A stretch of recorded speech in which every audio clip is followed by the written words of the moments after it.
Hey, this is US Jack, and in today's video, I will be talking about celebrity endorsements for presidential elections. Honestly, I don't really care. Don't get me wrong, it's nice to know who they're voting for. I find it interesting. But who I want to vote for won't be swayed by who they endorse and who they plan to vote for. Like, for instance, some celebrities like Cardi B, who endorsed Biden in 2020, has stated that they aren't voting for him this time around for this year's election. And what bothered me was that the blogs were picking up this story on social media, and in the comments section, people were actually agreeing with her. For those saying that they don't like either Democrat or Republican candidate, they will vote independent. Bad move. For those saying that they won't bother voting at all, that does more harm than good.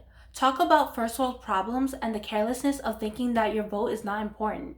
You have every right to complain, but you will also be to blame if you don't exercise your right, your privilege to vote. It's all going to come back to, did you vote? Women's reproductive rights are being taken away. Did you vote? Social Security has been cut. Did you vote? Books are being banned. Did you vote? Why isn't there a ban on assault weapons? Did you vote? It's all going to come back to, did you vote, and who did you vote for? Please don't waste your vote. Every vote counts and every election is important. Please listen to reason. President Biden is in between a rock and a hard place when it comes to the Israel-Hamas war, with Israel being an ally, Americans being held hostage, and the wreckage and casualties of war being placed on the innocent Palestinian people. But please don't think for a second that Trump would have a better response, because we all know at the end of the day, he wouldn't. And you have to look at the reality of the situation. While many want to have a plethora of options when it comes to candidates, know this. For more than 100 years, the President of the United States has either been a Democrat or a Republican.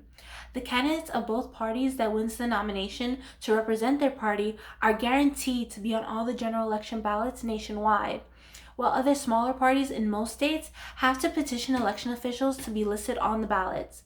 Voting for an independent candidate or from another smaller party would be a waste of a vote because it's not guaranteed that they will be listed on all the ballots nationwide. Also, not everyone will know who they are or what they stand for. Independent nominees have no chance of winning. For example, when Bernie Sanders was running for president in 2016 and in 2020, even though his political party is independent, he filed to run as a Democrat in order to win the Democratic nomination. Even though he's an independent, he's a self-described Democratic socialist, and by getting on the ballot as a third-party candidate, he would be taking votes away from the Democratic nominee, which would ensure victory for the Republican nominee. The Democratic Party isn't perfect, but at least they have a backbone and agree to disagree within their own party and work together to do what is best for the people. The Republican Party is the complete opposite. They all band together and do what is best for their party, even if it means taking away the rights of the people. The Republican Party condones and approves everything that Trump does, which is beyond disgusting. But I bet you are thinking, why should we listen to you? Well, my opinions are based on facts and history. The two are interchangeable for the truth. I am voting for President Biden because I know with his administration, the United States is moving towards a more progressive future. Please make your voice heard and vote. US Jack signing out.